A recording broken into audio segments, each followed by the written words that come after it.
ಇವತ್ತು ಶಾಕಾಹಾರಿ ಸಿನಿಮಾ ನೋಡಿದ್ರಿ, ಸೊ ಏನು ಅನಿಸ್ತು ಫಸ್ಟ್ ರಿಯಾಕ್ಷನ್? ಸರ್ ನನಗೆ ಅನ್ನಿಸ್ತೋನಕ್ಕಿಂತ ಫಸ್ಟ್ ಮೈಕ್ ಆನ್ ಆಗಿದೆ ನೋಡಿ.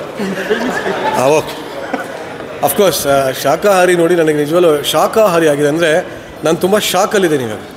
ಅಂಥ ಅದ್ಭುತವಾದ ನಟನೆ, ನಿರ್ದೇಶನ, ಎಲ್ಲದಕ್ಕಿಂತ ಹೆಚ್ಚಾಗಿ ಒಳ್ಳೆ ಸಿನಿಮಾಟೋಗ್ರಫಿ ಆ್ಯಂಡ್ ನಂಗೆ ಇಡೀ ಸಿನಿಮಾದಲ್ಲಿ ಮೇಜರ್ ಪ್ಲಸ್ ಅನಿಸಿದ್ದು ಆ ಮ್ಯೂಸಿಕ್ಕು. ಸೊ ನಾವೆಲ್ಲ ಮಾತಾಡ್ತಾ ಇರ್ತೀವಿ, ಒಂಥರ ಮಲಯಾಳಮಲ್ಲಿ ಈ ಥರ ಬರುತ್ತೆ, ತಮಿಳಲ್ಲಿ ಈ ಥರ ಬರುತ್ತೆ, ಹಿಂದಿ ವೆಬ್ ಸೀರೀಸ್ಗಳಲ್ಲಿ ಈ ಥರ ಬರುತ್ತೆ, ಯಾಕೆ ಕನ್ನಡದಲ್ಲಿ ಹಿಂಗೆ ಬರೋಲ್ಲ, ಹೀಗೆಲ್ಲ ಮಾತಾಡೋರಿಗೆ ಇದು ಸರಿಯಾದ ಉತ್ತರ.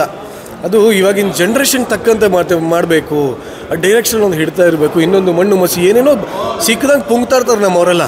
ಕನ್ನಡ ಸಿನಿಮಾ ನೋಡದೇ ಇದ್ರು ಕನ್ನಡ ಸಿನಿಮಾ ಯಾಕೆ ನೋಡಲ್ಲ ಅಂದರೆ ಇವೆಲ್ಲ ಪುಂಗ್ತಾರೆ. ಆ ಥರ ಪುಂಗಿ ದಾಸಗಳಲ್ಲ, ದಯವಿಟ್ಟು ಇಲ್ಲಿ ಬನ್ನಿ. ಆ ಥರ ಎಲ್ಲ ಚೆನ್ನಾಗಿ ಕತೆ ಹೊಡಿತೀರಲ್ಲ, ನಮ್ಮ ಇಂಡಸ್ಟ್ರಿ ನೋಡಿ ಅಂತೆಲ್ಲ ಅಂತಿರಲ್ಲ, ದಯವಿಟ್ಟು ಒಂದು ಶಾಕಾಹಾರಿ ನೋಡಿ. ಸಿನಿಮಾ ನೋಡಿ, ಯಾವುದೋ ಆರ್ಟ್ ಸಿನಿಮಾ, ಯಾವುದೋ ಕಲ್ಟ್ ಸಿನಿಮಾ ಆಗಲ್ಲ ಅನ್ಕೋಬೇಡಿ. ಇದು ನಿಜವಾಗ್ಲೂ ಪ್ರತಿಯೊಬ್ಬರು ನೋಡಿ ರೋಮಾಂಚನ ಆಗುವಂಥ ಸಿನಿಮಾ ಇದು. ರಂಗಾಯಣ ರಘು ಸರ್ ನಿಜವಾಗ್ಲೂ ಹ್ಯಾಟ್ಸ್ ಆಫ್ ಸರ್ಗೆ. ಏನು ಆ್ಯಕ್ಟಿಂಗು ಯಪ್ಪ, ಅದು ನೋಡ್ತಾ ಇರೋ ಒಂಥರ ಮೈ ಜುಮ್ ಅನಿಸುತ್ತೆ.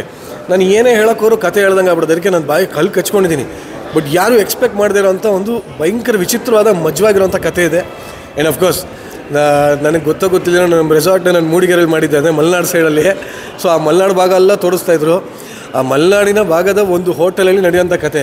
ನನಗಿವಾಗ ಆ ಕಡೆ ಹೋದಾಗ ನಮ್ಮ ರೆಸಾರ್ಟ್ ಕಡೆ ಯಾವುದನ್ನು ಹೋಟ್ಲಲ್ಲಿ ಊಟ ಮಾಡಬೇಕಂದ್ರೆ ಯೋಚನೆ ಬಂದುಬಿಟ್ಟಿದೆ ಇವಾಗ ಸಿನಿಮಾ ನೋಡಿ. ಆ ಥರ ಭಯಾನಕವಾಗಿ ತೆಗ್ದಿದ್ದಾರೆ. ಎಲ್ಲನೋ ಹೋಗಿ ದೋಸೆ ಗೀಸೆ ಅಂತೂ ಆರ್ಡ್ರ್ ಮಾಡೋದೇ ಬಿಟ್ಬಿಡೋಣ ಅಂತೀನಿ ಇನ್ಮೇಲೆ.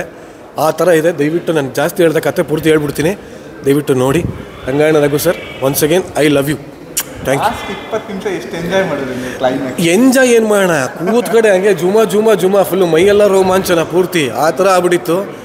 ಸಿಕ್ಕಾಬಿಡ ಎಂಜಾಯ್ ಮಾಡಿದೆ. ಲಾಸ್ಟ್ 20 ಅಂತಲ್ಲ, ಫಸ್ಟ್ ಹಾಫ್ ಒಂಥರ ಕತೆ ಹೇಳಿದ್ರು, ಸೆಕೆಂಡ್ ಹಾಫ್ ಕತೆ ಹಿಂದೆ ಏನಾಯಿತು ಅಂತ ಹೇಳಿದ್ರು. Second half is breathtaking. ದಯವಿಟ್ಟು ಎಲ್ಲರೂ ನೋಡಿ. ಆ್ಯಂಡ್ ಒಂದು ವರ್ಗದವ್ರಿಗೆಲ್ಲ ಇದು, ಒಂದು ವಯಸ್ಸವ್ರಿಗೆ ಹಂಗೆ ಹಿಂಗೆ ಅಂತಲ್ಲ, ಎಲ್ಲರಿಗೂ ಕತೆ ಇದು. ಎಲ್ಲ ವಯಸ್ಸವರು ಬನ್ನಿ, ಮಜಾ ಮಾಡ್ತೀರಾ, ಬನ್ನಿ. ಮೇಡಮ್, ಶಾಕಾಹಾರಿ ಸಿನಿಮಾ ನೋಡಿದ್ರಿ, ಸೊ ಹೊರಗಡೆ ಬರುವಾಗ ಒಂಥರ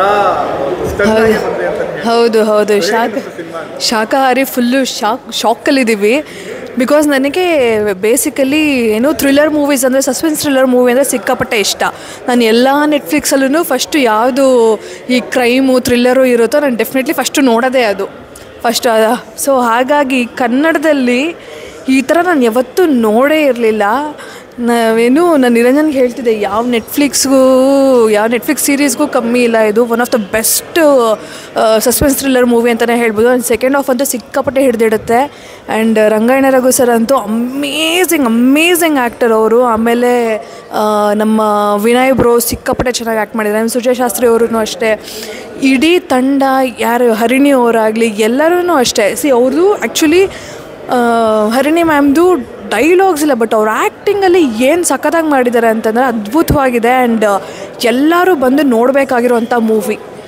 ಮೇಡಮ್, ಅಂದರೆ ಲಾಸ್ಟ್ ಒಂದು 20 ಮಿನಿಟ್ಸು ಎಲ್ಲನೂ ಕಂಪ್ಲೀಟ್ ಮೂಕಪ್ಸಿಂತ ಮಾಡಿಬಿಡುತ್ತೆ. ಹೌದು, ಚೆನ್ನಾಗಿ ನಗ್ತಿರೋರು ಸಡನ್ನಾಗಿ ನಗೋ ಜೊತೆಗೆ ಶಾಕ್ ಆಗೋ ಶುರುವಾಗ್ತದೆ. ಹೌದು, ಮಜಾ ಏನು ಅಂತಂದರೆ ಆ ಶಾಕಲ್ಲೂ ನಗ್ತೀವಿ.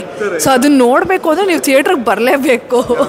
ಸೊ ಆ್ಯಂಡ್ ಡೆಫಿನೆಟ್ಲಿ ನಾನು ಸಜೆಸ್ಟ್ ಮಾಡಿದ್ದೇನೆ, please come to the theatre and ನೋಡಿ.